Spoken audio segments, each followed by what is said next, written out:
اور سی سی پی او لاہور اور آئی جی پنجاب کی جو لڑائی جاری ہے، ابھی بھی رات کو سی سی پی او لاہور نے لاہور پولیس کے تمام افسران کو اپنے دفتر بلایا جو سینٹرل پولیس آفس میں گئے تھے آئی جی پنجاب سے اظہار یکجہتی کرنے، اور ان کو باقاعدہ طور پہ ڈانٹا گیا کہ آپ وہاں کیوں گئے. تو اگر کی پوسٹوں پہ بیٹھنے والے پولیس اہلکار جو ہے وہ اس طرح کریں گے تو میرا نہیں خیال کہ کرائم جو ہے وہ کنٹرول ہوگا.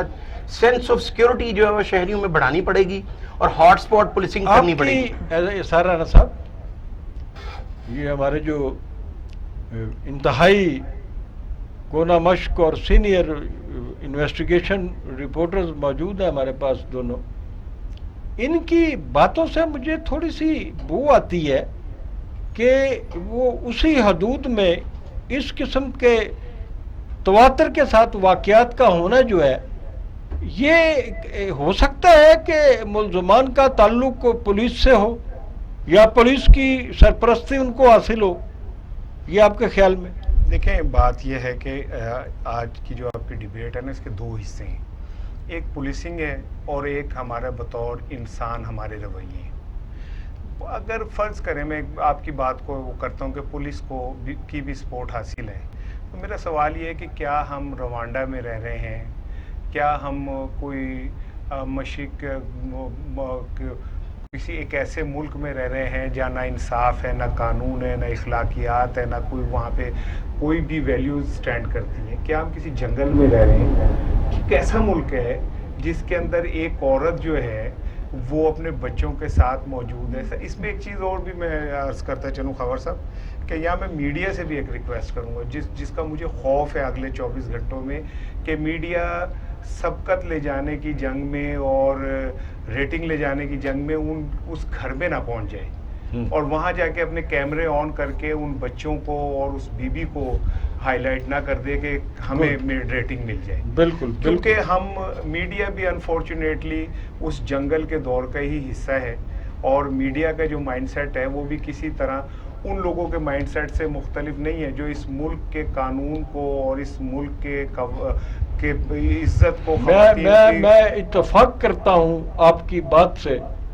اور ایک میڈیا پرسن ہونے کی ناطے سے میں اپنے میڈیا کے تمام دوستوں کو جن کی یہ بیٹ ہے یا جو انویسٹیگیشن کرنا چاہ رہے ہیں، اس کیس میں خاص طور پر یہ خاتون جو اپنے 2 بچوں کے سامنے اجتماعی زیادتی کا نشانہ بنتی ہے، اس کے گھر تک پہنچنا، اس کے خاندان تک پہنچنا، اس کے سسرال تک پہنچنا، اس کے میکے تک پہنچنا، اس کے رشتہ داروں تک پہنچنا، یہ بجائے خود ایک بہت بڑا جرم ہوگا.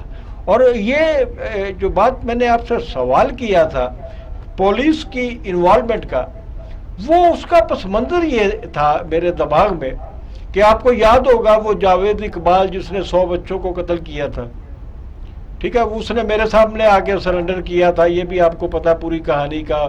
پھر میں نے پولیس کو بلوایا ہوا تھا، تو جو ہماری ایم آئی ملٹری انٹیلیجنس تھی اس وقت، اس کے جو سربراہ تھے وہ جنرل وائن صاحب تھے. جنرل وائن صاحب جو ہے ان کے فون کے آنے پہ میں نے اس جو جاوید اقبال تھا اس کو میں نے ایم آئی کے حوالے کر دیا تھا. لیکن اس سٹوری میں جو اہم ترین بات تھی کہ جو بندہ معصوم بچوں کو جن کی تعداد 100 سے زیادہ تھی، وہ ان کو اغوا کرتا ہے، بہلاتا پھسلاتا ہے. گھروں سے بھاگے ہوئے بچے ہوتے تھے وہ عام طور پہ، یا کوئی فیل ہو گیا بچہ ڈر کے ہمارے گھر سے چلا گیا، وہ ریلوے اسٹیشن پہ جاتا تھا، بسوں کے اڈوں پہ جاتا تھا، داتا صاحب جاتا تھا. ایسے جو بچے گھروں سے بھاگتے ہیں وہ داتا صاحب جیسی جو مقامات ہیں وہ سونے کے لیے بڑے محفوظ ہوتے ہیں، وہ وہاں سے ان کو گھیرتا تھا. میں یہ جو جاوید اقبال کا ذکر کیا ہے، اس واقعے سے ریلیٹ کی ہے، وہ اس لیے کیا ہے کہ جاوید اقبال جو ہے وہ از خود پولیس کا بہت بڑا ٹاؤٹ تھا. نہ صرف ٹاؤٹ تھا بلکہ وہ پولیس، پنجاب پولیس کا ترجمان ایک رسالہ نکالتا تھا جس کا ایڈیٹر وہ خود تھا، اور اس جاوید اقبال کی رسائی تھانے دار سے لے کے آئی جی تک ہوتی تھی. تو اس قسم کے جو کرائم ہوتے ہیں، اس نوعیت کے جو کرائمز ہوتے ہیں، تو میرے خیال میں ملزمان جو ہے وہ نفسیاتی طور پہ وہ پولیس کے ساتھ کسی نہ کسی طریقے سے تعلق اور ناطے پیدا کرتے ہیں. جی اچھا دیکھیں، جو کل کا جو واقعہ ہوا ہے اس کے اندر ڈیفینیٹلی اگلے 24 گھنٹے میں مجھے امید ہے کہ وہ پکڑے جائیں گے. اور یہ کیونکہ پاکستان کے اندر ایک یہ مجھے ضرور بتائیے گا کہ کیسے 24 گھنٹوں میں پکڑے جائیں گے. دیکھیں بات یہ کہ اگر یہ بات آپ کی مان اگر پکڑے گئے تو ہم یہاں پر پولیس کو صحیح بندے پکڑے گئے، ویسے نہیں پکڑے گئے جیسے کہ پکڑے جاتے ہیں. اس ملک میں، اس پنجاب میں، اس لاہور میں یہ رواج ہے کہ 2 سال سے گرفتار بندے جو تھانوں میں رکھے جاتے ہیں اور سال سال گزر جاتے ہیں، جیلوں میں گزر جاتے ہیں، ان کو جیلوں سے نکالا جاتا ہے اور ایک ہی گروہ کو، مطلب 4 ملزموں کا ایک گروہ ہے، اس کو پہلے سے پکڑا ہوا ہے، اس کو جیل میں رکھا ہوا ہے یا تھانے میں رکھا ہوا ہے. انہی ملزموں کی 7 پریس کانفرنسیں کر دی جاتی ہیں کہ یہ جی فلانا پرسوں جو کیس ہوا تھا اس کے ملزم یہ ہے.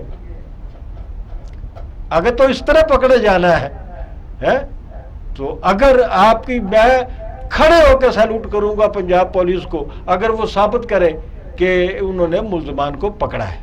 میں ایک چیز عرض کر دوں، ایک تو آپ کی اس بات سے ایسا لگ رہا ہے کہ جیسے شاید میں خود پنجاب پولیس کا کوئی حصہ ہوں، اور میں نہیں آپ کا موقف، آپ کا موقف کا میں احترام کرتا ہوں. بہت شکریہ. میں یہی چاہ رہا ہوں کہ میرا موقف ایک دفعہ پوری طرح آپ سن لیجئے، تو تاکہ وہ بات ٹکڑوں میں رہ جاتی ہے، میں خود بھول جاتا ہوں کہ میں کیا بات کہہ رہا تھا.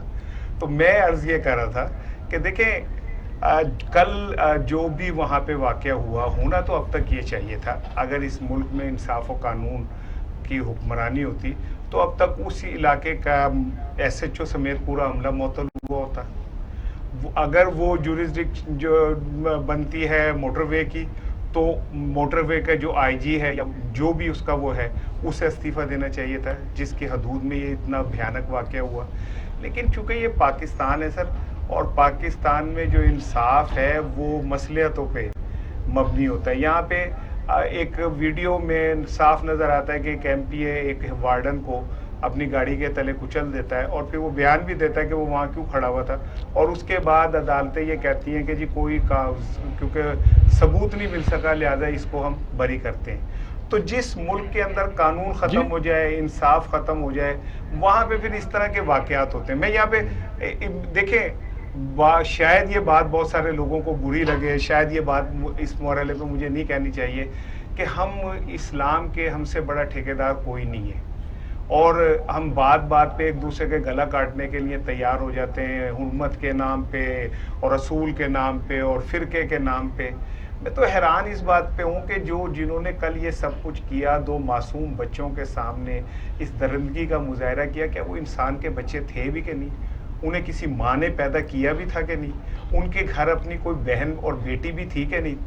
یا وہ ایک ایسے غول کے اندر سے جانوروں کے پیدا ہوئے تھے جس کے اندر احساس اور دکھ اور تکلیف اور عزت جو ہے وہ کوئی معنی نہیں رکھتا؟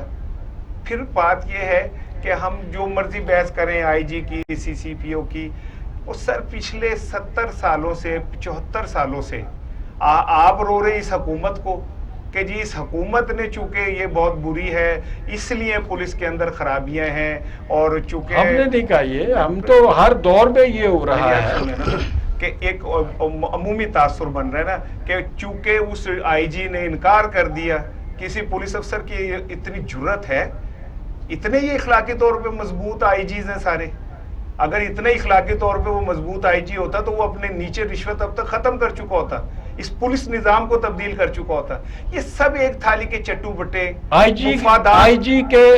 جی کے مضبوط رہنے کے لیے، آئی جی کے مضبوط رہنے کے لیے اور طاقتور رہنے کے لیے میرے خیال میں آئی جی کے لیے لازم ہے کہ وہ پولیس کا جو موجودہ نظام ہے وہ سٹیٹس کو برقرار رکھے.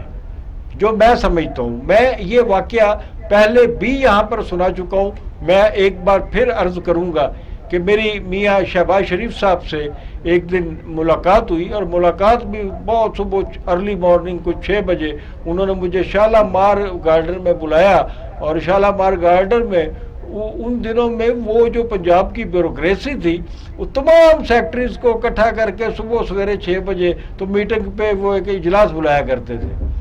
تو جب میں وہاں ہال میں داخل ہوا جہاں پوری بیوروکریسی بیٹھی ہوئی تھی، تو میں نے بہت سارے دوست تھے، تو میں نے پوچھا کہ سی ایم صاحب کہاں ہیں، تو مجھے بتایا گیا کہ اس جو ہم نے خیمہ لگایا ہوا ہے اس کے اینڈ پر چلے جائیں، رائٹ اینڈ ہوں تو وہاں پر وہ چھوٹے خیمے میں موجود ہوں گے. میں ان کے پاس بیٹھ گیا، میں نے کہا شہباز شریف صاحب، آپ نے پوری پنجاب کی جو بیوروکریسی ہے اس کو مختلف جگہوں پہ روزانہ بلاتے ہیں صبح 6 بجے، تو یہ تو آپ کے بارے میں پتہ نہیں کیا ان کے زبان سے جملے نکلتے ہوں گے آپ کے بارے میں.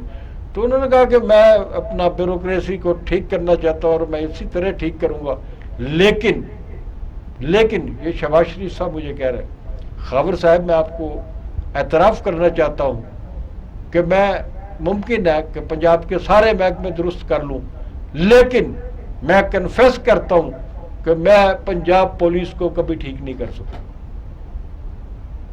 یہ وزیر اعلیٰ پنجاب جو ہے یہ ان کا. تو دوسری بات جو میں آپ سے کرنا چاہ رہا تھا، آپ نے کہا 2 دن میں یہ مسئلہ حل ہو جائے گا. اس ملک میں حل ہوگا. آپ کو سانے ساہیوال یاد ہے؟ سانے ساہیوال میں پولیس کے جوانوں نے بڑی سڑک پہ کھلے عام ایک بے گناہ خاندان کو بچوں سمیت مار دیا. ایسا ہوا؟ ملزم پکڑے گئے؟ ملزم آج کہاں ہے؟ ملزم سارا آزاد ہے. ہم جس ملک میں رہ رہے ہیں، جس ملک میں موٹر سائیکل، دیکھیں موٹر سائیکل کوئی نوجوان پولیس سے خوفزدہ، یہ وہ شاید دنیا کا بدقسمت ترین ملک ہے جس ملک میں لوگ پولیس کو اپنی محافظ سمجھنے کی بجائے وہ اس سے خوف کھاتے ہیں کہ اس کے پاس سے گزر گیا، کوئی مدعا نہ ڈال دے، پکڑ نہ لے، کوئی الزام نہ لگا دے، جیبیں نہ خالی کرا لے. اور بچے جو ہوتے ہیں عام طور پہ وہ موٹر سائیکل پہ 2 بیٹھے ہوتے ہیں، 3 بیٹھے ہوتے ہیں، وہ ڈر کے مارے جو ہے وہ بھاگنے کی کوشش کرتے ہیں، ان کا پیچھا کیا جاتا ہے، اور اگر 2 ہیں تو 2 کو گولیاں مار دی جاتی ہیں، 3 ہیں تو 3 کو گولیاں مار دی جاتی ہیں. اور اس کے بعد ان معصوم بچوں کو جو چھوٹی عمر کے ہوتے ہیں، طالب علم ہوتے ہیں، انہیں ڈکلیئر کر دیا جاتا ہے کہ انہوں نے پولیس مقابلہ کرنے کی کوشش کی تھی. ہم اس نظام میں زندہ ہیں. تو اس نظام میں جو ہم نے کیسے نہیں، آپ بے فکر ہیں شاہ جی، میں کوشش کر رہا ہوں نظام بدلنے کی، بدل لوں گا انشاءاللہ 24 گھنٹوں میں، 48 گھنٹوں میں. کوشش ہے، مجھے امید ہے کہ میں نظام بدل لوں گا. لیکن اصل بات یہ کہ جب آپ شہباز آپ اپنا نام بدل کے نظام رکھ سکتے ہیں میرا خیال میں. نہیں، میرا خیال ہے شاہ جی، اس میں میں عرض کروں کہ ہر شخص یہاں پہ نا ہمارے جو ہے وہ کیا کہتے ہیں اپنے آپ کو نا چیگویریا بن جاتا ہے اور وہ نکل جاتا ہے کہ میں انقلاب لاؤں گا. وہ شہباز شریف ہو، وہ کوئی جرنلسٹ ہو، وہ کوئی بھی ہو. انقلاب اتنا ہوتا ہے کہ آپ کے ارد گرد جتنے لوگ ہیں آپ ان پہ کیا اثر مرتب کر رہے ہیں. آپ کا چیگویریا کے بارے میں کیا رائے ہے؟ میری رائے کیا ہو سکتی ہے چیگویریا کے بارے میں؟ اگر کوئی آدمی، وہ وزیر اعلیٰ پنجاب ہو، کوئی جرنلسٹ ہو، کوئی دانشور ہو، کوئی بھی کسی بھی شعبے کا آدمی ہو، وہ آئیڈیلائز کرتا ہے چیگویریا کو، تو اس میں کیا قباحت ہے؟ نہیں، کوئی قباحت نہیں ہے. میں نے کب کہا ہے کہ قباحت ہے؟ اور اگر آپ کرتے ہیں تو بہت اچھی بات ہے اور کرنا چاہیے آپ کو، کہ اچھے لوگوں کو جو ہے نا ہمیشہ آئیڈیلائز کرنا چاہیے. لیکن میں چونکہ قائد انقلاب، آپ نے جس طرح حضرت شہباز شریف صاحب کا ذکر فرمایا، میری آنکھیں نم ہو گئی تھی ان کی اس جذبے کو دیکھ کے. لیکن اس ملک کا بیڑا غرق کرنے والے تو وہ خود ہیں. پولیس بیوروکریسی کو تباہ کرنے والے کون ہیں؟ 35 سال سے وہ اس ملک کا کو، کس جذبے کو دیکھ کے آپ کی آنکھیں نم؟ صبح 6 بجے کا جو ماحول بنا اور وہ صبح اٹھ کے وہ تو ایک جبر تھا. نہیں تو آپ کو تو جبر سے نہیں نہ بلایا ہوگا انہوں نے. وہ تو ایک نہیں، میں اپنے دفتر کے ایک کام سے اچھا کام سے گئے تھے؟ میں نے کہا شاید انہوں نے آپ کو سمن کیا تھا۔ میں کبھی کسی حکمران سے ملنے نہیں گیا، یہ آپ کو پتا ہونا نہیں چاہیے۔ میں اسی نہ بات پہ کسی حیران بیوروکریٹ ہو رہا سے ملنے گیا، مجھے 30 سال ہو گئے صحافت، مجھے آفیشیل ڈیوٹی میری لگی تھی دفتر کی طرف میں حیران ہو رہا تھا، میں کہ شاید ہی کیسے چلے گئے سید بادشاہ ایک بادشاہ کے دربار میں پابند ہونا چلے گئے، اچھا نہیں میں لگا۔ آپ کو وضاحت کروں، میں پہلے بھی یہ واقعہ بیان کر چکا ہوں، مجھے آفیشیلی بھیجا گیا تھا کسی دفتری امور کے حوالے سے۔ ہاں اس دور میں آپ کی بڑی گاڑی چلتی تھی ان کے ساتھ نا، آپ کے گروپ کی، مجھے اچھی طرح یاد ہے۔ لیکن اصل بات تو صرف اتنی ہے کہ جب تک یہ جو اوپر بیٹھے ہوئے لوگ ہیں، جو میں یہ کہہ رہا ہوں نا 48 گھنٹے میں گرفتار کر لیں گے، اس کی ریزن یہ ہے کہ جتنا پریشر ڈیولپ ہو گیا نا، پورے ملک کے اندر ایک پریشر ڈیولپ ہوا ہے، تو اس کے بعد ڈیفینیٹلی چاہے وہ فیس سیونگ ہو یا جنرلی کسی کو پکڑا جائے، لیکن وہ ہوگا ایسا۔ اور دوسری بات یہ کہ دیکھیں، ٹھیک ہے میں مانتا ہوں ہمارے اندر 10,000 برائیاں ہیں، میں مانتا ہوں پولیس نظام سارا بگڑا ہوا ہے، میں سب کچھ مانتا ہوں، لیکن اس کے باوجود اگر اس ملک کے اندر کہیں تھوڑا سا بیلنس ہے تو کوئی تو فیکٹرز ایسے ہیں نا جن کی وجہ سے بیلنس قائم ہے۔ اگر اس صحافت کے اندر سارے لٹیرے ہیں تو اس میں خواہ نعیم ہاشمی بھی تو شامل ہے، شریف آدمی، جس کے متعلق یہ کہا جا سکتا ہے کہ وہ لٹیرا نہیں ہے، اور جس کے متعلق یہ کہا جا سکتا ہے کہ وہ نہیں ملتا کسی کو جا کے انٹل انلیس اس کو آفیشیلی نہ جانا پڑے۔ تو ملک کے اندر یا دنیا کے اندر یہ کچھ فیکٹرز ایسے ہوتے ہیں جو چیزوں کو بیلنس رکھتے ہیں۔ اب جو پورے پاکستان میں ایک پریشر ڈیولپ ہوا ہے، جو نفرت پیدا ہوئی ہے، یہ بھی تو ایک پازیٹیو بات ہے نا، کہ ٹھیک ہے گناہ ہوا ہے، یہ گناہ کبیرہ ہے اور یہ ناقابل معافی ہے۔ اگر شبنم کے ساتھ زیادتی کرنے، اداکارہ شبنم کے ساتھ زیادتی کرنے والوں کو اس دور میں پھانسی لگ جاتی نا، جب ضیاء الحق نے پپو کو پھانسی دی تھی لوگوں کو متاثر کرنے کے لیے، تو شاید آج قبلہ تھوڑا سا درست ہوتا۔ جب لوگوں کو آج تو وہ حکمرانوں کے پاس وزیر اعظم سے ملتے ہیں، پارٹی میں نہیں، لیکن اس کے باوجود پھر معاشرے کا دیکھیں نا، شاہانہ زندگی، لیکن پھر دیکھیں معاشرے کا پریشر۔ اور یہ آپ نے بڑی زبردست مثال دی، وہ اداکارہ شبنم کے گھر ڈکیتی کی واردات ہوئی تھی اور اس میں ایک بڑے پاکستان کے سیاسی خاندان کے فرزند جو ہے وہ اس میں ملوث تھے، اور ان تمام بچوں نے اداکارہ شبنم کے ساتھ گینگ ریپ کیا تھا۔ یہ اسی تسلسل کی کڑی ہے جو واقعہ گزشتہ روز ہوا۔ شہراز نثار صاحب، سر یہ آپ بتائیے کہ یہ جو کل کا واقعہ ہے، یہ جو انتہائی حساس ایک کیس ہے، کیا پولیس اس کو حل کر پائے گی، یا ہمیں ریکویسٹ کرنی چاہیے پاکستان کی دوسری جو سیکیورٹی ایجنسیز ہیں اور جن کے بارے میں پولیس کے مقابلے میں کمپیریٹیولی ایک تاثر ہے کہ وہ تندہی سے اور تیزی کے ساتھ جو ہے وہ کسی کیس کو نپٹا سکتی ہیں، ان سیکیورٹی ایجنسیز کی ہمیں مدد لینی چاہیے؟ خاور صاحب، آپ کو یاد ہوگا مناوا ٹریننگ سینٹر میں بہت بڑا ایک خودکش دھماکہ ہوا تھا، اور جب پریشر ڈیولپ ہوا پولیس نے وہاں پہ ایک جو سٹے بیچنے والا پٹھان جو ہے وہ اس کو پکڑ کر اور کہہ دیا کہ جی یہ خودکش بمبار کا ساتھی ہے، وہ جیل میں چلا گیا۔ اس کے بعد جا کے 1.5 سال بعد ثابت ہوا کہ اس کا کوئی تعلق نہیں تھا، یہ ویسے ہی وہاں پہ کھڑا تھا۔ اسی طرح کے بے شمار واقعات ہیں۔ گلشن اقبال پارک میں ایک بلاسٹ ہوا اور وہاں پر لاہور کے تمام پولیس افسران موجود تھے، اور جس خودکش بمبار کو وہاں پہ میڈیا کے سامنے بتایا گیا کہ یہ خودکش بمبار ہے، وہاں پہ فورینزک لیب کی ٹیم کے ماہرین موجود تھے جنہوں نے ایک ڈی آئی جی کے کان میں کہا کہ یہ خودکش بمبار نہیں ہو سکتا، چونکہ اس کی کمر میں جو ہے وہ شرے جو ہیں وہ پوست ہیں۔ خودکش بمبار جب جیکٹ اپنی اڑاتا ہے تو وہ خود پھٹتا ہے، اس کا سر اوپر اڑ جاتا ہے۔ یہ یہاں تو وہاں پہ پولیس والوں نے یہ کہا کہ آپ خاموش ہو جائیں۔ اس وقت پولیس کو پتہ ہونے کے باوجود اس بے گناہ کی ساری فیملی کو گھر سے اٹھا لیا جاتا ہے کہ جی تفتیش کرنی ہے، یہ خودکش بمبار ہے۔ اس کے علاوہ ایک پتھر گروپ کا واقعہ ہوا لاہور میں، 12 افراد کے سر کچل دیے۔ شہراز، میں تھوڑی دیر کے لیے آپ سے اجازت لوں گا، تھوڑی دیر کے لیے۔ ہمارے ساتھ پاکستان کے معروف ماہر نفسیات ڈاکٹر ظفر اقبال صاحب موجود ہیں۔ السلام علیکم ڈاکٹر صاحب۔ وعلیکم السلام ورحمۃ اللہ وبرکاتہ۔ ڈاکٹر ظفر اقبال صاحب، آپ کا ہمارے پروگرام میں شرکت کرنے کا بہت بہت شکریہ۔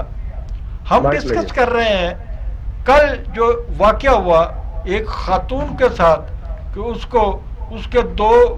کو بند گاڑی سے شیشے توڑ کے دروازہ کھول کے باہر نکالا جاتا ہے، پھر جاڑیوں میں لے جانے کے بعد اس کے 2 معصوم بچوں کے ساتھ جو ہے وہ سامنے وہ زیادتی کا نشانہ بنایا جاتا ہے. تو میں اس کے جو ماں بعد اثرات ہوتے ہیں، نفسیاتی اثرات، اس حوالے سے بات کروں گا کہ یہ عورت اب کیسے جی پائے گی. جی، پہلی بات تو یہ ہے کہ اس سے بات کرنے سے پہلے تو میں سمجھتا اس سے جتنا بھی افسوس کیا جائے وہ مطلب کام ہے، لیکن اس کے جو سائیکولوجیکل پرسپیکٹو ہے اس پہ ہم بات کرتے ہیں.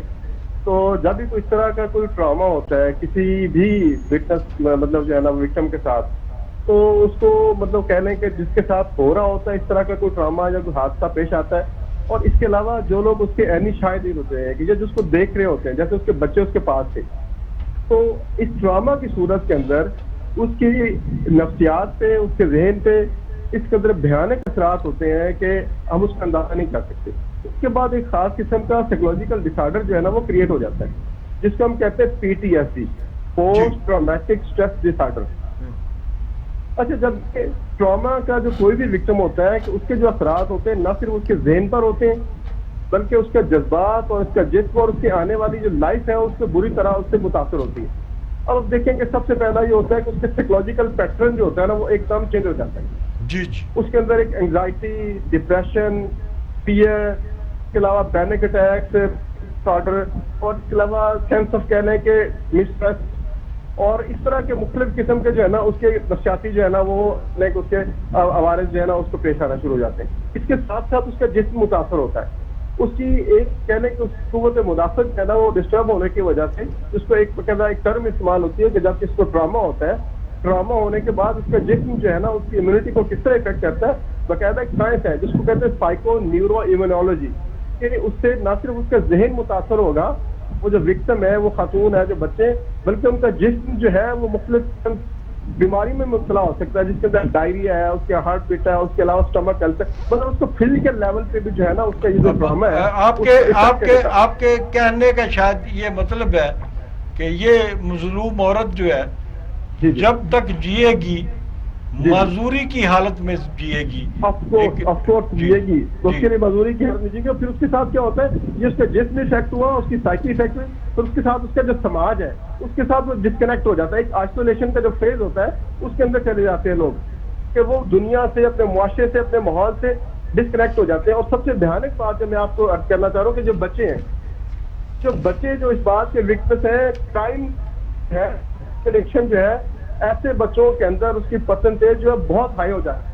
کہ جن لوگوں کو یا جن بچوں کو اس طرح کے چائلڈ میں اس طرح کا ٹرامیٹک ایکسپیرینس ہوتا ہے، ان کے جب وہ بڑے ہوتے ہیں، جوان ہوتے ہیں، تو وہ سوسائٹی کے اندر ایک کہہ لیں کہ کرمنل طور پہ بھی جو ہے نا وہ اپنے بیہیویئر کو نا، اپنے اس ٹراما کو جو ہے نا اس کو کوپ کرنے کے لیے مینیفیسٹ کر سکتے ہیں. اور اس کے علاوہ ڈرگز جو ہے نا وہ لینا، یہ بھی بات کر چائلڈہڈ کا جو ان کے ٹرامیٹک ایکسپیرینس ہوتے ہیں اس کی وجہ سے. اگر آپ یہ جو ڈاکٹر صاحب آپ ظفر اقبال صاحب آپ بات کر رہے ہیں، یہ میں نے ایک علیحدہ آپ کے لیے سوال رکھا ہوا تھا، اور میرا یہ سوال یہ تھا کہ یہ دو معصوم بچے جن کے سامنے ان کی ماں کے ساتھ جو اجتماعی زیادتی ہوئی ہے، تو ان کا فیوچر کیا ہوگا؟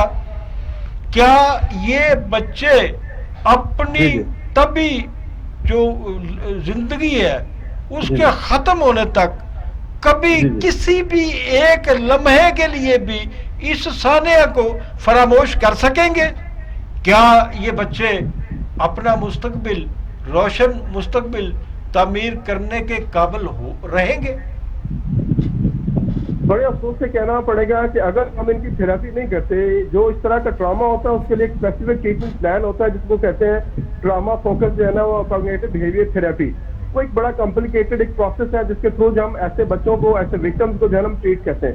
اگر خدا نہ خواستہ ہم اس کو اگر ٹریٹ نہیں کرتے، یا ہمارا سماج اور ہماری جو گورنمنٹ ہے وہ اس حوالے سے کوئی ایسا ارینج نہیں کرتی، تو پھر یہ ہوتا ہے کہ آپ جو فرما رہے ہیں آپ کی بات 1000% درست ہے کہ وہ بچے جو ہیں نا وہ مستقبل میں نہ صرف ذہنی، جسمانی اور ہر طرح کی مزدوری کے مبتلا ہو جائیں گے. اور پھر نہ صرف یہ ہوگا کہ ان کی اپنی پرسنل لائف سفر کرے گی، بلکہ سماج کے لیے جو ہے نا وہ بھی ایک پرابلم کا کریٹ ہے. میں نے بتایا نا کہ کرائم کے اندر کرائم کی جو ٹینڈنسیز ہیں وہ ان کے اندر بے پناہ بڑھ جائیں گی.